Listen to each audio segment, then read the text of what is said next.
በመድብል ድፍረት የተደነቃችሁ ካላችሁ ቪዲዮውን ላይክ በማድረግ ጀምሩት።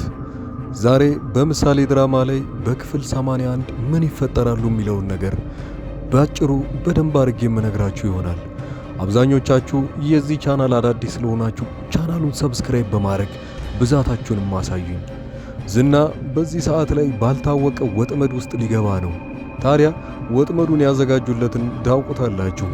መጀመሪያ ግን ወጥመድ እንደተዘጋጀለት በምንም ነገር ማወቅ የለበትም። በዛ በኩል ደግሞ ማህሌት ምን አይነት ነገር ውስጥ እንዳለች ዝና ማወቅ ይፈልጋል። ለዛም ነው ወደዛ ቤት ውስጥ ኤፍራታን ወደዛ ቤት ውስጥ መላክ ይፈልጋል። እዛ ቤት ውስጥ አለች ወይንስ የለችም የሚለውን ለማረጋገጥ። ዝና ታዲያ ያው ኤፍራታን አስፈራርቷት እንደሆነም ጭምር ታውቃላችሁ። ኤፍራታን ሲያስፈራራት የነበረው ከኔና ከነሱ የትኛው የሚያስፈራራሽ ይበልጣል እያለ በዛ መልኩ ግዴታዋን ወደዛ ቤት ውስጥ እንድትገባድር እያደረጋት ነው ያለው። አይታችኋል ብዙዎቻችሁ።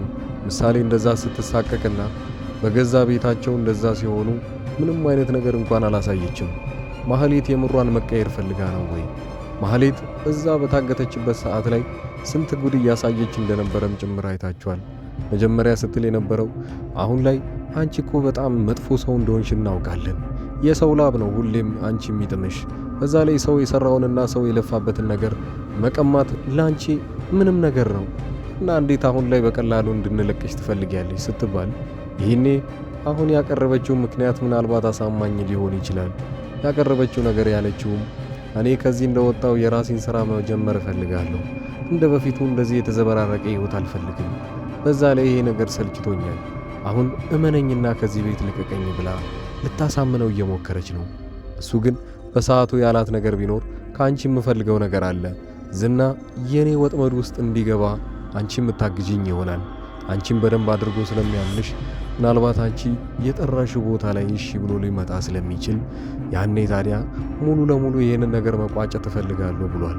ይህንን ማድረግ የሚፈልገው መቼም ቢሆን እንደማይፈራውና ከዚህ በፊት ብዙ ነገሮች መሃል ላይ እንዳጋጠማቸው ጭምር በዛ ላይ በጉልበቱ ሁለታቸው አንድ ላይ ሆነው እሱን ማሸነፍ እንደማይችሉም ጭምር ራሳቸውን እያሳመኑ ነገር ግን ይህንን ነገር ወደ ኋላ ብለው ማየት እንኳን አይፈልጉም።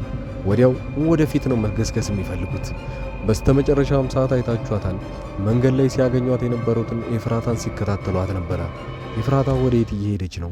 እነሱስ ተከታትለው ይደርሱባታል ወይንስ እዛው ሰፈር ውስጥ እንዳሉ ዝና የሚመጣባቸው ይመስላችኋል?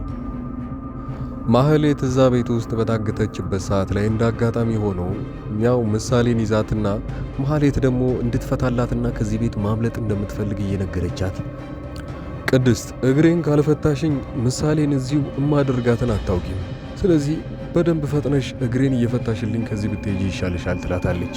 ቅድስት መጀመሪያውኑ የምሳሌ ሁኔታ ሆኖባት ነገሩን እዛ ጋር ምንም ማድረግ እንደማትችል እየገባት ነው። ጊዜ በሄደ ቁጥርና እሷ በቆየችም ቁጥር ልትጎዳት ትችላለች በሚል ሁኔታ እግሯን ፈታላት ልታመልጥ ስትል ነበር የመጣባቸው። በሰዓቱ ሽጉጥ ይዞ ስለነበረ ሲያስፈራራት ያው ምሳሌን ትለቃታለች። ከዛም በኋላ ግን በደንብ አርግዶ ጥፍር አድርጎ ካሰራት በኋላ ዝናን ለማገትና ዝና ወጥመዳቸው ውስጥ እንዲገባ እሷ የምታግዛቸው ከሆነ በነፃን ልትለቀቅ እንደምትችል ነግራታል። ነገሩን ትስማማበታለች፣ ሌላ አማራጭ ምንም ስለሌላት። በሰዓቱ ግን እሷ አሁንም ቢሆን ሌላ ክፍተት ካገኘች የምትወጣበትን እድል የምታመቻችም ከሆነ ከዛ መውጣቷ የማይቀር ነገር ነው። በሌላ በኩል ዳጣ እዛ ቤት ውስጥ ከቅድስት ጋር ሲያወሩ ሰምታችኋታል።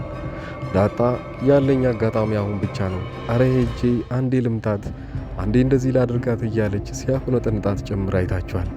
በሰዓቱ እናንተ እየተዝናናችሁበትም ቢሆን ግን ዳጣ ከልቧ እሷ ምን ያህል ክፉ እንደሆነች እያሳየችን ነበረ። ያም ያለ ይህ እንግዲህ እሷ ሰበበኛ ስለሆነች በሰዓቱ ዳጣ ገብታ የሆነ ነገር ብታደርጋት ምናልባት ፖሊሶች ካወቁና እዛ ቤት ውስጥ ብዙ ቀናት መታገቷንም ከሰሙ ፖሊሶች በዚህ ሰዓት የሚረዱት የነቅድስት ቤተሰቦች ወንጀለኛ እንደሆኑ እንጂ ማንም እጃቸው እንደሌለበት አድርገው አይደለም የሚያስቡት። እናንተ ቀጣዩ ክፍል ላይ ምን የሚፈጠር ይመስላችኋል? ዝና የብዙ ሰዎችን ህይወት እያበላሸ ነው። በዛ ላይ የዝና አይነት ያላቸው ባህሪ ስንቶች አሉ። ዝና ምናልባት እኮ ከዛ በኋላ አግተነው ራሱ ለብቻው አስቀምጠን እንደፈለግን ብናረገው የሱ ብዙ አይነት ግብረ አበሮች አሉ። ከጀርባቸው ያሉ የየራሳቸውን ሚስጥር የያዙትን አንዳቸው ሲታሰርባቸው ወይንም አንዳቸው ሲያዝባቸው የራሳቸውን ሚስጥር ያወጣብናል ብለው ስለሚያስቡ ወዲያውኑ ገደልም ገብተው ያስፈቱታል። አይደለም እዚህ ታስሮ ይቅርና ምናልባት ፖሊስ እንኳን ቢያስረው ከፖሊስ ጣቢያ ጭምር የማስፈታት አቅም አላቸው። የዝና አብሮት ያሉት ሥራ ውስጥ የሚገኙ ሰዎች ምን ያህል አደገኛ እንደሆኑ እያወቁ ነው እየገቡበት ያሉት። ታዲያ የመጨረሻ ክትትላቸው የነበረው ኤፍራታ ነበረች። ኤፍራታን ሲደርሱባት ምን ታረግ ይሆን? እሷስ በምላሹ ምን ትሰጣቸዋለች? መረጃ የምታቃብላቸው ይሆን ወይንስ በዛ መልኩ ይቀጥላሉ?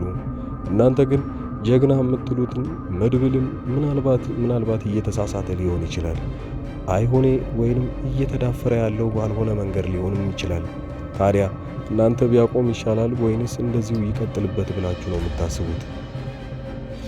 በሌላ በዳጣ ድራማ የምንገናኝ ይሆናል። ይህንን ቻናል ግን ብዙ እይታ ካገኘና ብዙ ተመልካቾች ቪዲዮውን ላይክ የሚያደርጉት ከሆነ በዚሁ አይነት አቀራረቤ ከእናንተ ጋር የምቀጥል ይሆናል። ዋናው ቻናሌን አብዛኞቻችሁ ታውቁታላችሁ። አዳዲስ የሚለው ዩቲዩብ ቻናል ላይ ሐረግ ድራማንና አሁን ላይ ደግሞ እንግዳ ድራማን እየተረጎምኩላችሁ ማለትም በአጭር ሪካፕ እያደረኩላችሁ እገኛለሁ። አብዛኞቻችሁ ከልቤ ከጎኔ ስለሆናችሁ እያመሰገንኩኝ ዳጣን ድራማ ደግሞ እያያችሁ ያላችሁ ሰዎች ለጊዜው ስለምታስፈልጉኝና ስለ ድራማው ያላችሁን አስተያየት በግል ስለምትሰጡኝ እኔን በቴሌግራም ወይ በዋትስአፕ በኢሞ ማናገር ትችላላችሁ። ቁጥሬን እዚሁ ከፊት ለፊት ከስር ያስቀመጥኩላችሁ። ታዲያ ከልብ እያመሰገንኩኝ ቀጣዩ ክፍል ሙሉ እንደተለቀቀ ለእናንተ ኮሚኒቲ ፖስት ላይ ቀደም ብዬ እለቅላችኋለሁ። ቻናሉ ሰብስክራይብ ማድረጋችሁን አትርሱ። መልካም ጊዜ።